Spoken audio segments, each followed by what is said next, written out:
I have known my husband as long as he's known me, for about 3 years. Judy Garland didn't just live in the spotlight, she lived in two worlds. To the public, she was magic made flesh, the voice that could break your heart in a single note. But behind the curtain, she was a woman carrying exhaustion in her bones, propped up by pills and impossible expectations. For decades, we saw the sparkle and the gowns, but we missed the quiet abuse and the studio pressure that turned a child into a product. She was living a double life in plain sight, one built on charm, the other on relentless survival. So, who was Judy Garland really when the lights went out? And how did one of Hollywood's brightest icons spend decades hiding a reality no one was meant to see? Let's get into it. Hollywood's Golden Girl and the price she paid. She entered the world as Judy Garland, born Frances Ethel Gumm on June 10, 1922, in Grand Rapids, Minnesota. She was the youngest child of Ethel Marion Milne and Frances Avant Gumm, both vaudeville performers who already knew how to live on applause and exhaustion.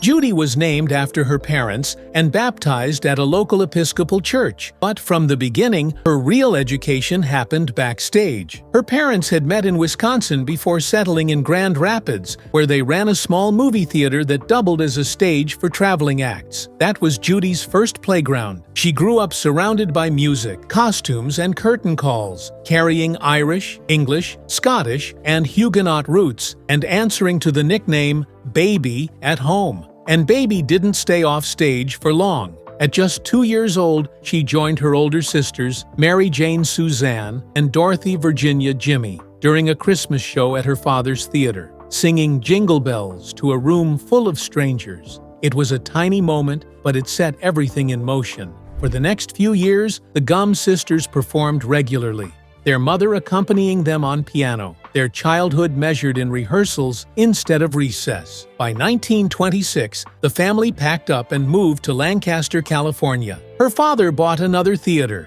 Her mother took charge of managing the girls and began pushing hard for film opportunities. 2 years later, the sisters enrolled in Ethel Meglin's dance school and joined the Meglin Kiddies troupe, appearing in its annual Christmas show. That path led to their film debut in The Big Review in 1929, followed by A Holiday in Storyland and The Wedding of Jack and Jill. Judy's first on-screen solo came early, a quiet warning of how quickly she would be singled out. By 1935, they made their final screen appearance together in an MGM Technicolor short. But even before that, something else had already changed. While touring the vaudeville circuit, they performed in Chicago at the Oriental Theater with George Jessel, who encouraged them to drop Gumm after audiences laughed at the name. Stories later swirled about how Garland came to be, some linking it to Carole Lombard, others to critic Robert Garland. Judy's daughter, Lorna Luft, would later explain that her mother chose the name after. Jessel remarked that the girls looked prettier than a garland of flowers. By late 1934, they became the Garland sisters. Soon after, Frances became Judy, inspired by a Hoagy Carmichael song. And just like that, the Gumm family chapter closed. The group split in 1935 when Suzanne married and left the act. That same year, everything accelerated. Louis B. Mayer sent songwriter Burton Lane to watch Judy perform at the Orpheum Theater in Los Angeles. Days later, Judy and her father were summoned for an impromptu audition at Metro-Goldwyn-Mayer. She sang "Zing, Went the Strings of My Heart" and "Eli, Eli." That was enough. MGM signed her immediately. She was only 13, too old to be a classic child star, too young for adult roles. The studio didn't quite know what to do with her. At just under 5 feet tall, with a soft girl-next-door face, she didn't fit MGM's glamorous mold. Inside the studio walls, her appearance became a problem to be managed. She was dressed in plain clothes or juvenile gowns. She wore caps on her teeth. Rubber discs altered her nose. Every detail was adjusted. She went to school on the lot alongside Ava Gardner, Lana Turner, and Elizabeth Taylor. They were called the Real Beauties. Judy, despite being the studio's biggest moneymaker, was made to feel like the odd one out. Mayer reportedly referred to her as his little hunchback. And even as she carried films on her voice and presence, that label followed her. The insecurity it planted never really left. Then came November 16, 1935. Judy was preparing for a radio performance when she learned her father had been hospitalized with meningitis. By the next morning, he was gone. He was only 49. She still went on air. Her performance of Zing Went the Strings of My Heart became her first professional rendition of a song that would later define much of her concert career. But behind that brave delivery was a devastated 13-year-old holding herself together because the show had to go on. Soon after, she appeared opposite Deanna Durbin in Every Sunday, an extended screen test that quietly asked whether MGM really needed two girl singers. Judy answered that question with sheer force of talent. Her first feature film followed Pigskin Parade, where she was billed 10th and still managed to steal attention with 3 solos. Then came A Private Birthday Party for Clark Gable. Judy sang directly to him, and the moment landed so hard that MGM featured her performance in Broadway Melody of 1938. That was the turning point. The studio discovered its formula when it paired Judy with Mickey Rooney. Together, they became the heartbeat of MGM's backyard musicals, starting with Thoroughbreds Don't Cry and exploding with Babes in Arms. Film after film followed. The Hardy movies, packed schedules, endless rehearsals, and no room to breathe. To keep up, Judy and the other young performers were given amphetamines to stay awake and barbiturates to sleep. It became routine, normalized, expected. Judy later explained that this cycle started an addiction that would haunt her for the rest of her life. MGM denied responsibility. Rooney insisted the studio hadn't caused her downfall, but Judy lived with the consequences. At the same time, the studio policed her body relentlessly. Even when her weight was healthy, she was forced onto constant diets. Sometimes meals were reduced to chicken soup and black coffee. Hunger became part of the job description. And still, she delivered, night after night, film after film. She filled theaters, topped charts, earned awards, and brought audiences to tears with a single note. Yet beneath every standing ovation lived a woman who needed constant reassurance that she was talented, that she was beautiful, that she was enough. And long before the world met Dorothy in Oz, Judy Garland had already learnt the hardest lesson of all, that sometimes the brightest stars burn the fastest. Judy Garland at 16, The Wizard of Oz, Hollywood Control, and the girl behind Dorothy. By 1938, Judy was 16 years old when she stepped into the role that would follow her for the rest of her life. Dorothy Gale. MGM cast Judy Garland as the wide-eyed girl from Kansas in The Wizard of Oz, adapted from the children's novel by L. Frank Baum. From the moment she sang Over the Rainbow, everything changed. That song didn't just become her signature, it became her shadow. She would use it as entrance music for concerts and television appearances for years, and she later admitted it was her favorite recording, the one most tightly woven into who she was and how the world saw her. But Judy almost never got the part. Producers Arthur Freed and Mervyn LeRoy wanted her from the start, but MGM first tried to borrow Shirley Temple. That fell through. Then Deanna Durbin was considered, but she was unavailable. Only then did Judy finally get the call. Even after she was cast, the studio kept changing her. They tried a blonde wig. It didn't work. They dressed her in a blue gingham dress designed to blur her figure and make her look younger. Every choice was calculated. Every detail was controlled. Filming began in October 1938 and stretched into March 1939, eventually costing more than $2 million, a massive gamble for MGM at the time. The moment shooting wrapped, Judy wasn't allowed to rest. She was pushed straight into publicity and into another film, Babes in Arms, while also being sent on a relentless cross-country promotional tour with Mickey Rooney. 5 shows a day, city after city, no pause button. And behind the magic, the pressure tightened. During filming, Judy was reportedly placed on a diet of cigarettes, chicken soup, and coffee to keep her curves from developing. She later revealed that the studio pushed growth-suppressing drugs on her to preserve her childlike appearance. To survive the long shooting days, she was urged to take pep pills, a dangerous mix of amphetamines and barbiturates that kept her awake by day and forced her to sleep at night. She was 16. Those habits didn't disappear when the cameras stopped rolling. They followed her into adulthood, feeding an eating disorder, deepening addiction, and contributing to repeated attempts to escape the pain altogether. And even the set itself felt unforgiving. Multiple actors were injured during production, and rumors of a curse began circulating almost immediately. There were no modern special effects in 1939, which meant everything was painfully real. Buddy Ebsen, originally cast as the Tin Man in The Wizard of Oz, was coated in pure aluminum dust. Within days, he was hospitalized, poisoned by the makeup, and placed under an oxygen tent, and soon enough, he had to be replaced. Then there was Margaret Hamilton, who played the Wicked Witch of the West. Copper was used in her face paint, causing serious burns, and production had to rush to remove it before it seeped deeper into her skin. And that wasn't all. On-set temperatures often exceeded 37 degrees. Early Technicolor demanded intense lighting, which pushed the heat even higher, turning sound stages into ovens. Many of the actors were trapped inside full-body costumes, including the lion, who literally wore lion pelts under those blazing lights. In that context, it probably wasn't much of a stretch when the Wicked Witch screamed, "I'm melting." Everywhere you look, there were problems beneath the fantasy. When The Wizard of Oz finally premiered, it was praised by critics and embraced by audiences, but its massive budget and promotional costs meant it didn't turn a profit right away. That only changed years later, after re-releases in the 1940s transformed it into the cultural landmark we know today.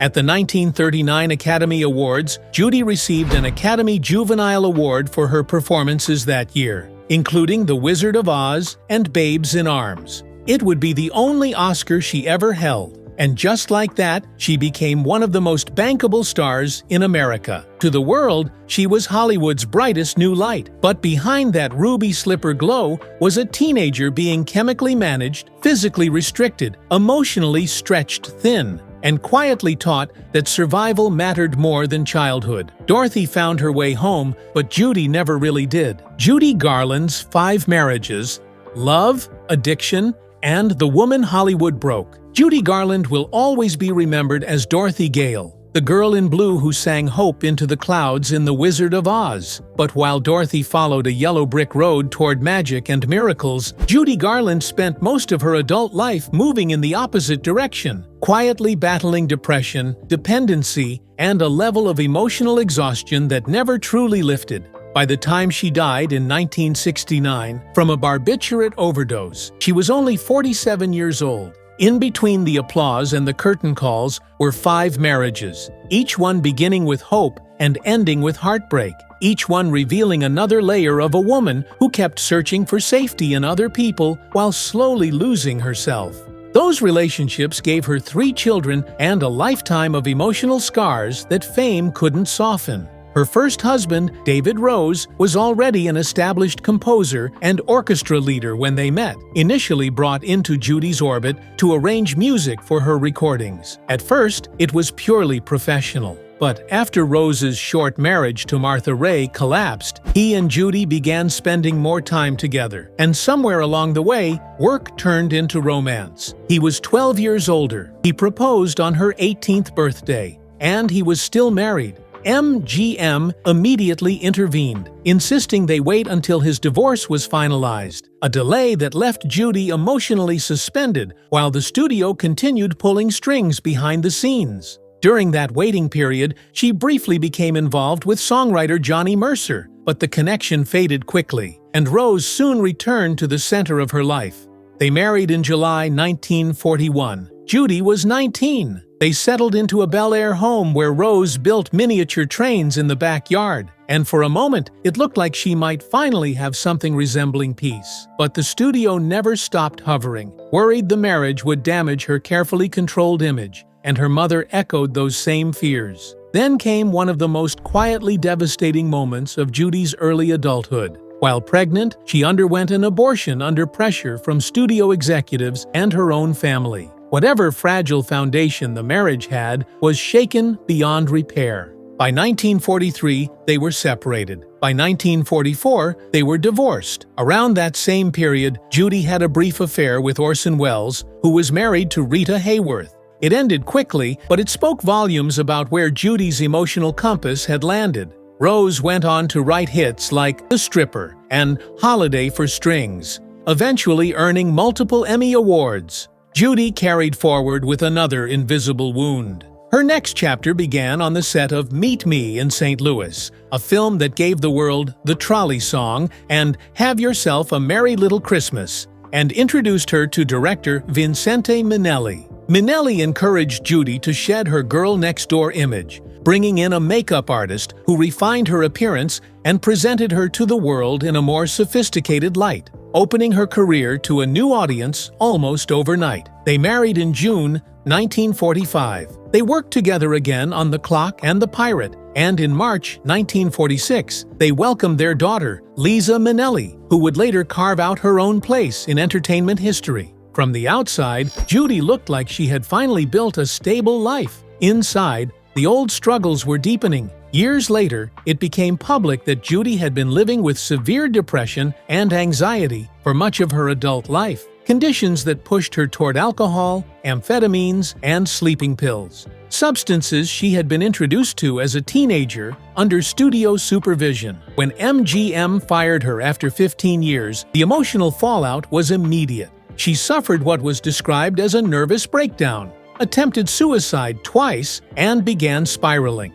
The pressure cracked her marriage. She started an affair. By 1951, she and Minnelli were divorced. That was when Sid Luft entered her life. They had first met when Judy was 15, but didn't reconnect romantically until years later, when she was still legally married to Minnelli, unemployed, and recovering from another suicide attempt. She was emotionally depleted, professionally adrift, and barely holding on. Luft later wrote that he felt an immediate pull toward her, a desire to protect her. They married in 1952. It became her longest relationship, lasting 13 years, and produced 2 children, Lorna Luft, born later that year, and Joey Luft, born in 1955. Luft took over as her manager and orchestrated a powerful comeback, booking triumphant performances in London and New York, and securing her lead role in A Star Is Born, which earned Judy another Academy Award nomination. For a moment, it felt like she had clawed her way back into the light,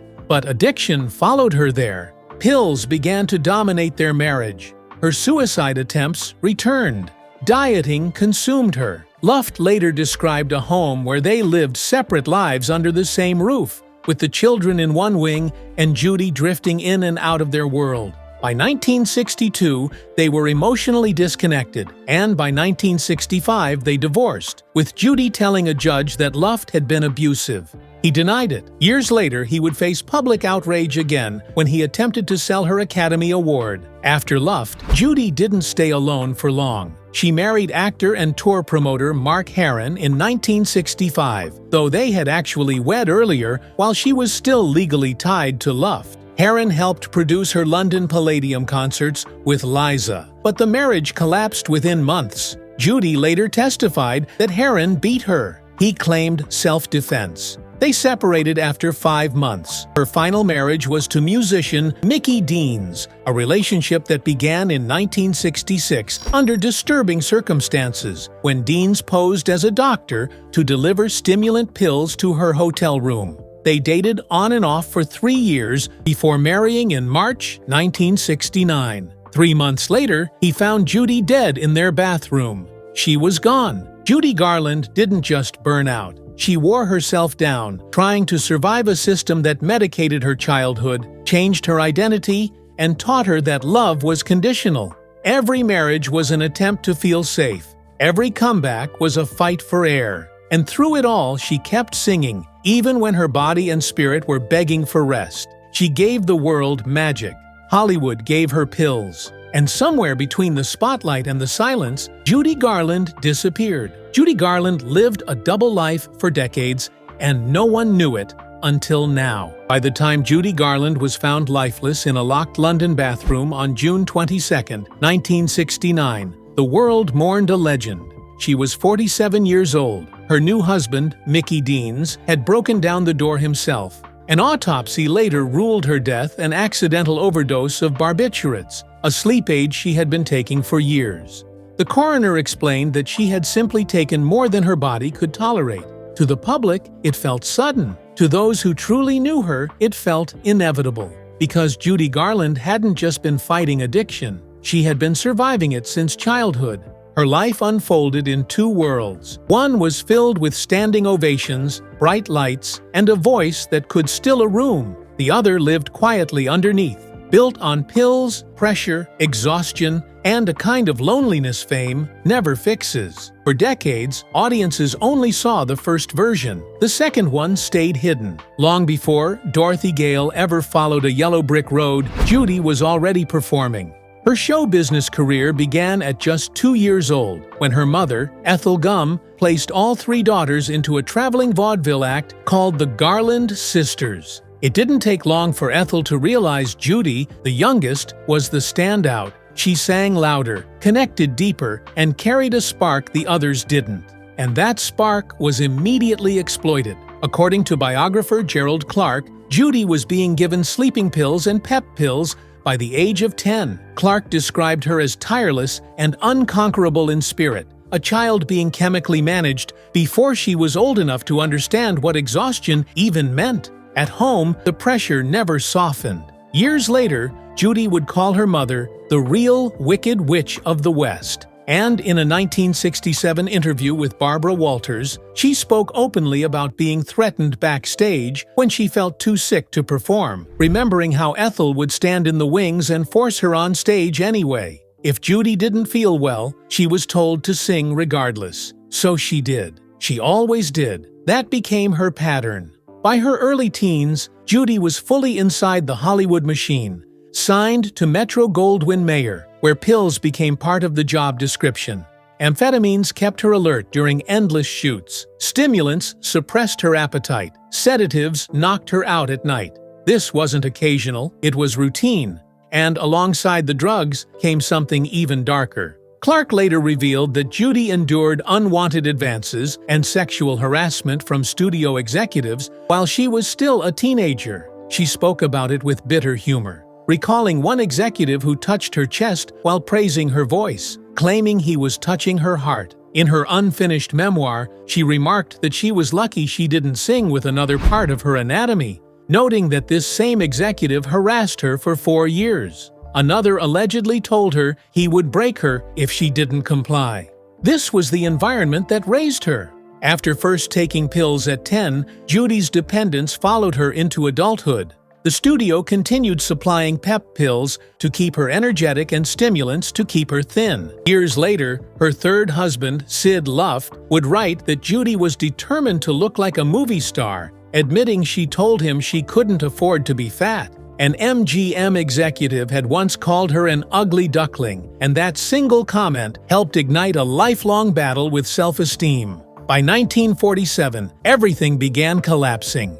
During the troubled production of The Pirate, Judy suffered a nervous breakdown and was placed in a mental health facility. Not long after her release, she attempted to harm herself using broken glass. She entered treatment again, then tried to return to work, but Hollywood had already lost patience. She was fired and replaced on 2 major films. Annie Get Your Gun moved forward with Betty Hutton. The Barclays of Broadway continued with Ginger Rogers. Before being dismissed from Annie, Judy underwent electroshock therapy in an attempt to treat her depression. It didn't heal what was broken. Her daughter, Lorna Luft, later explained that treatment centers focused on sobering Judy up physically, but never addressed the emotional damage beneath it. Her brother Joey remembered a loving mother who sometimes simply wasn't herself. After yet another hospital stay, Judy completed Summer Stock, her final MGM project, before being fired again during Royal Wedding in 1950 and released from her contract altogether. After 15 years with the studio, she was suddenly alone.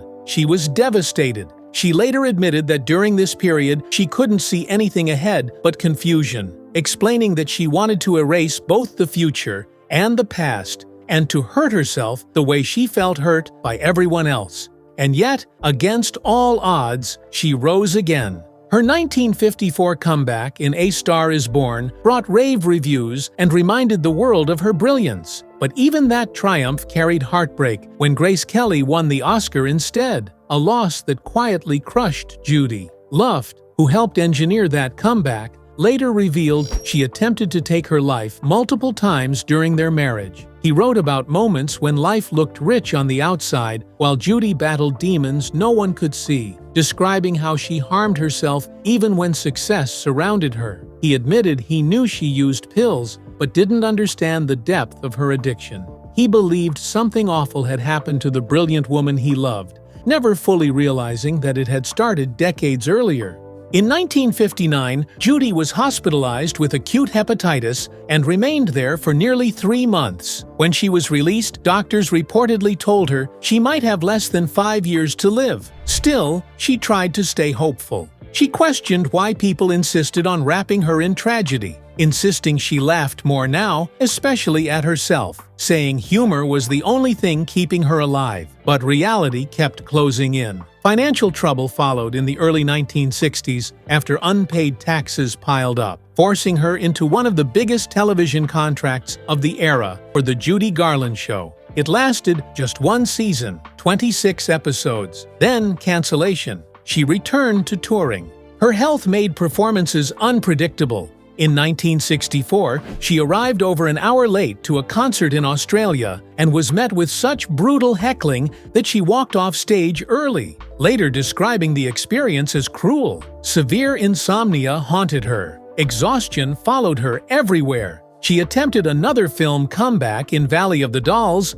but clashed with director Mark Robson and was fired. Co-star Patty Duke later described Robson as relentlessly harsh, saying he played mind games with Judy when she was already fragile. By then, Judy admitted she knew exactly how hard it was to live inside herself, once saying that being Judy Garland was its own kind of punishment. And then came the end. On June 22, 1969, Mickey Deans found her unresponsive in their London flat. The coroner confirmed an accidental overdose. Sid Luft later claimed she had attempted to take her life at least 20 times over the years. Hepatitis, kidney ailments, nervous breakdowns, near-fatal drug reactions, weight fluctuations, and injuries from falls. It read like a medical history. It was really a survival story. Judy Garland didn't just live fast. She lived exhausted. She was medicated as a child, sexualized as a teen, controlled as a star,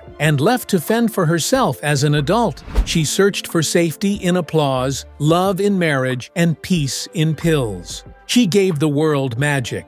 Hollywood gave her chemicals, and somewhere between the spotlight and the silence, Judy Garland disappeared. She lived a double life for decades. One where she was timeless, radiant, unforgettable, and another where she was simply trying to survive. And until now, almost no one truly saw it. So, what do you think about Judy Garland's story? Do you believe her mother failed her, or was she just another product of a brutal system? Share your thoughts with us in the comments below. Don't forget to like, share, and subscribe. Also, click the next video shown on your screen. You will enjoy it.